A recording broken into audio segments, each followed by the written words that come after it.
ಇನ್ನೊಂದ್ಸತಿ ಹೇಳು. ಏನ್ ಮಾಡೋಣ ಏನ್ ಮಾಡೋಣ ಏನ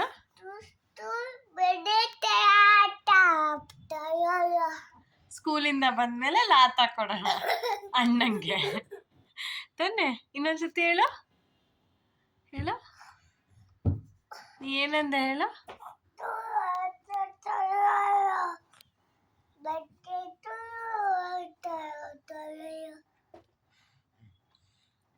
ಜೋರಾಗಿ ಹೇಳು, ಅಜ್ಜಿಗೆ ಹೇಳು.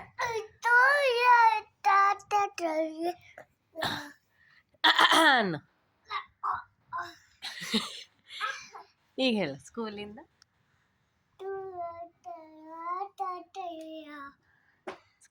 ಬಂದ ತಕ್ಷಣ ಲಾತ ಕೊಡೋಣ ತಾನೆ. ನೀ ಕೇಳಿ ತಾನೆ.